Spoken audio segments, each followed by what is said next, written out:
Hi, Phyllis here from southernfrugal.com. This morning I'm going to freeze some celery. Now, I don't buy celery at the farmer's market because I really don't have room in my freezer for that much celery. But I use celery most often for soup, and chicken and dumplings. I always put some celery in, and there are a lot of dishes like etouffee, shrimp etouffee, that I fix that also calls for celery, but it doesn't call for a whole big bunch of celery, and I don't want to have to, just buy the whole big bunch just for a couple of stalks of celery. So what I do is freeze it, and I go ahead and cut it up and blanch it and freeze it, and that way it's real convenient when I'm making a dish that calls for celery. I just reach in and get a handful and I'm good to go. So I'm going to show you how to do that because I'm not sure many people realize that you can, freeze celery for convenience, and it loses a teeny bit of the flavor, but I really can't tell the difference. But you always want to put frozen celery in cooked dishes. You don't really want to put it in like a tuna fish salad or a chicken salad, because you want that crunch when you're making those dishes. But anyway, I find it is very convenient to freeze it. Now, buy it usually 4 or 5 bunches when it's on sale, which is usually around Thanksgiving and Christmas, and I freeze a bunch of it. But this year, let's see, it's already like the 1st of June, and I've already run out of celery, so I had to actually buy some. But anyway, I'm going to freeze that because there's no way I can use a whole bunch of it, and I don't want to keep it in the refrigerator because it takes up way too much room. So anyway, I'm going to show you how I do it. First thing to do, sorry about that little jiggle there. First thing that needs to be done is I just cut that bottom off of it. I hope you can see this. And that'll go in the compost bin. And then I'm just going to separate it and wash it. Now I'm going to also freeze the leaves because that works really, really well for soup. So I'm going to rinse it in cold water. Now I've already got a large pot of water boiling on the stove. Let me turn this down. There you go. Now this celery is pretty clean, but you need to just kind of rub your finger in there. Now I don't use a brush because it kind of bruises the celery. Wash those leaves really good. Now, because you're going to be blanching it, you don't really have to worry about germs or anything. You just want to get any dirt that's in that part. See, just a little bit of dirt there. Get that out.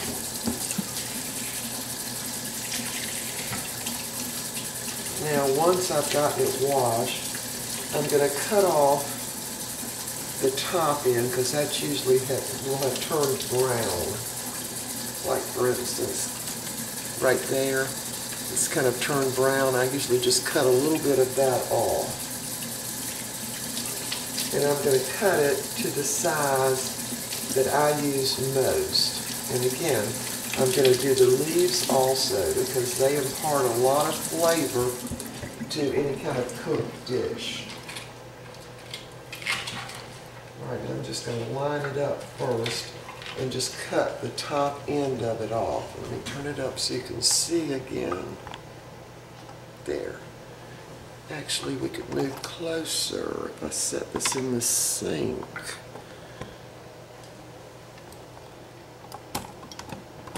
Yeah, right there. It's hard for me to tell because there's so much sunlight coming in the window here. Alright, let's see if that'll work. Okay, I've just gotten all this end part together, and I'm just going to cut that off. Any little dark parts.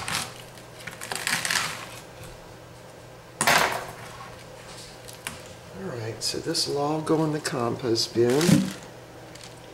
And now I'm just going to start cutting it up, leaves and all.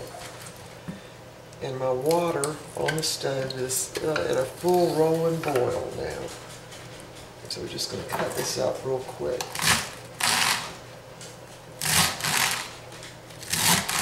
Now I use a serrated knife, and this is the kind of knife you cut meat with. I've got one of those other knives, but for some reason this knife just works a lot better for me.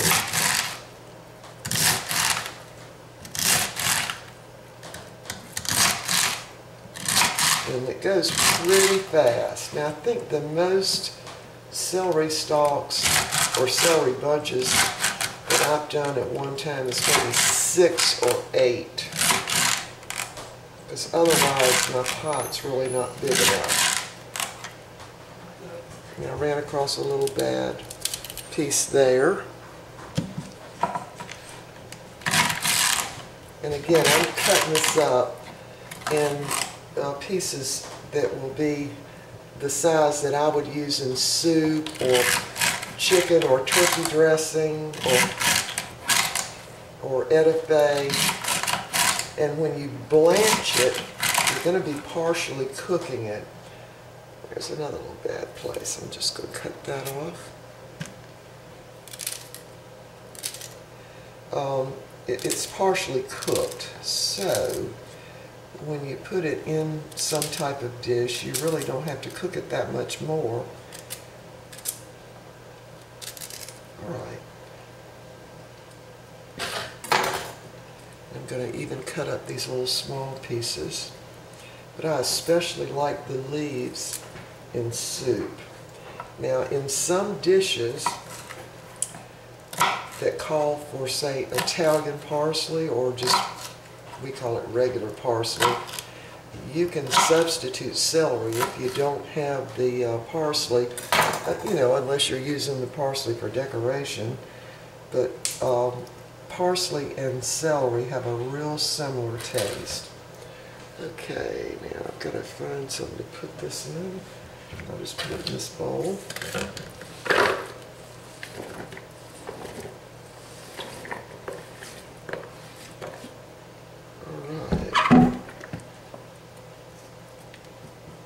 Save all my little leaves. Now, we're going to go over to the stove, and I'll be right back after I set the camera up. Alright, we're back and ready to blanch the celery. Now, I've got probably about 3 quarts of water, maybe a little more in this pot. Now, of course, put the lid on the pot so that way the water will boil a lot faster. Now, I'm just going to dump this in, the whole bunch at one time. Leaves and all.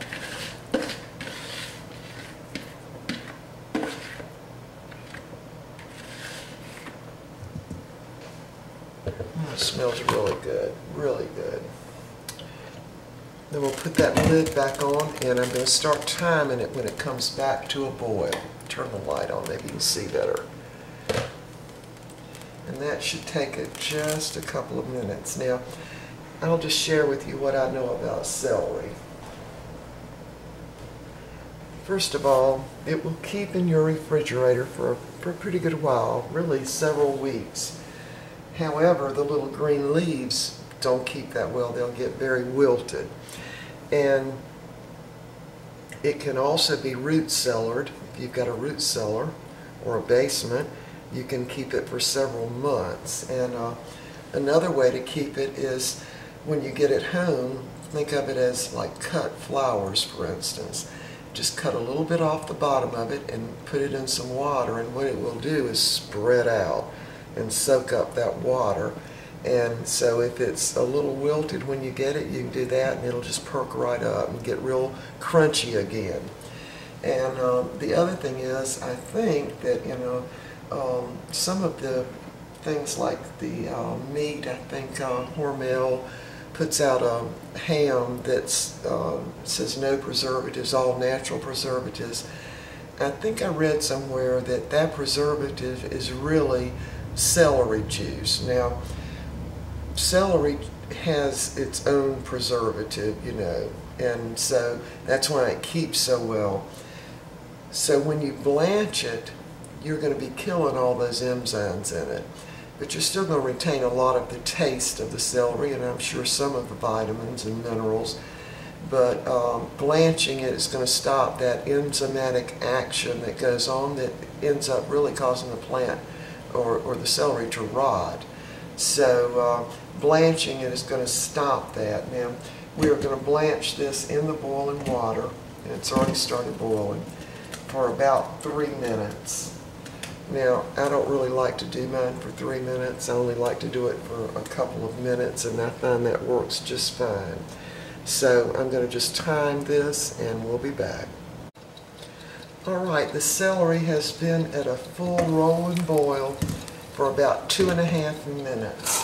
Now I'm going to dump this out in the sink and dump it into the colander. So I'm going to move the camera over there. Here we go. Back in the sunlight. Got my colander in the sink.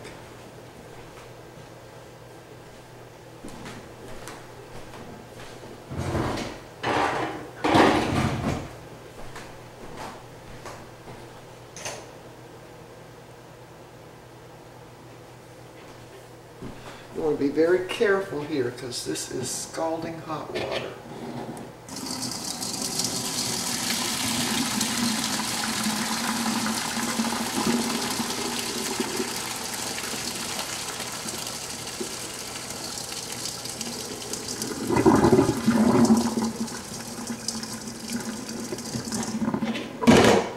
Okay, now I'm going to dump it out into the colander. Get it out of this really hot pot. See how really dark green it turns? Isn't that pretty? Dump it all out, leaves and all.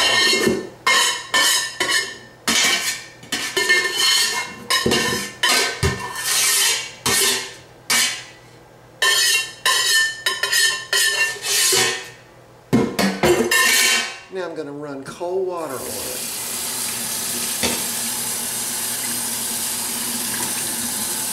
Now when I'm doing large bunches of this, I just kind of skip this step because I don't have a colander big enough. What I end up doing then is just holding the lid on the pot, dumping the water out, and then I just keep changing the water to cold water. So I'm going to dump it back in this bowl.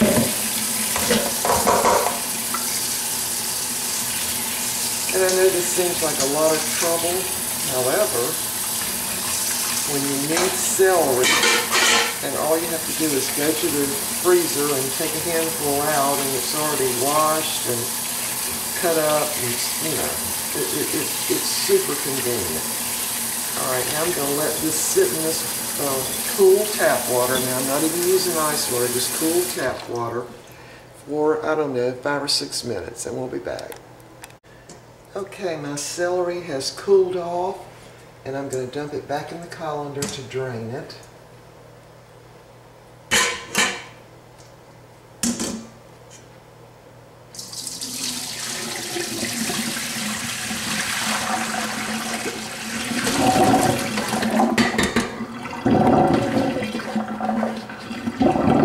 Remember, I want all my leaves, all of them in there. Just give it a little shake. Now I'm going to put it over on, this is just a regular sheet pan, and I've got a couple of towels on that.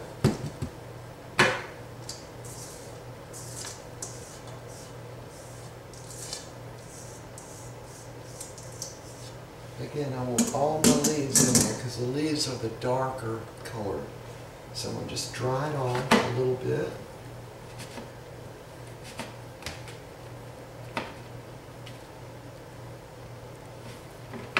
And then just dump it right back on this pan.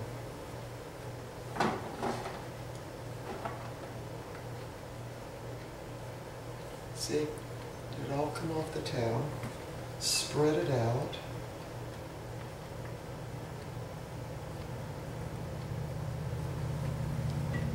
Get some more of these leaves out of here because I want all my leaves. They go really well in soup. Really well. Alright, I'm going to take this so we can go over to the freezer.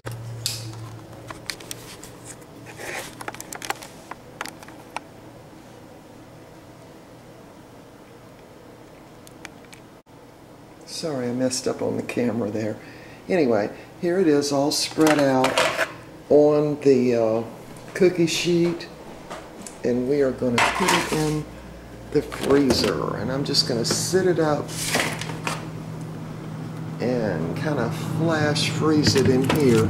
It's that blower there, and so it'll freeze in probably about, well, I'd say less than 30 minutes right there in the freezer. Alright, after that gets frozen, I'll show you how I bag it up. We'll be back. The celery has been in the freezer now for about 30 minutes. Now, the reason I do this is so it will be separate in the little freezer bag. So I'm just going to put it in. It's not 100% frozen, but it's frozen enough that the celery will not stick together in the bags. So one bunch of celery, it usually only takes about 2 of these little quart-sized bags. And you want to make sure you get the freezer bags, not just regular bags, because the plastic's not thick enough on them to protect them from freezer burn. So you want to make sure you get regular freezer bags. And sometimes when I'm freezing a whole bunch of celery, I'll actually cut all the leaves off, blanch them, and freeze them separately, because sometimes I really like just the leaves in soup. And again, when a recipe calls for parsley, you can actually use the celery leaves. The taste is very, very similar. All right, I'm going to just press as much of the air out of that bag as I can get out. And just seal it up. Of course, I wrote, labeled it with the date. And again, freezing, just getting as much of the air out as you can get out. Then just flatten it out.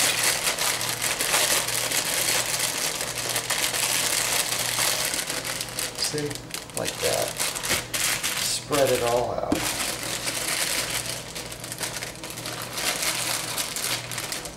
Make sure that's really sealed up good. Alright, there you have it. Now this is one stalk of celery, and this will work for soup 4 times, or chicken and dumplings, or etouffee. I'd use about that much. So it's like enough for 4 times. Again, I wanted to share with you this. I looked back on my receipt, and the celery was $1.88 a bunch. Now, last Thanksgiving, I looked back on that. I bought 8 bunches of celery, and I got them for 69 cents each. And a couple of years ago, I got them for 50 cents each. But of course, I didn't get enough to last us, the whole year. So, and we don't grow this ourselves because celery is a cool weather crop, and we live in South Carolina, and we might even try it this fall in the fall garden to plant a little celery. But if you live up north, like in Wisconsin or somewhere like that, upper state New York or Maine, you can grow celery great. But here in South Carolina, it just doesn't work because it's really definitely a cool weather crop. Okay, so there you have it, how to freeze celery. See you next time.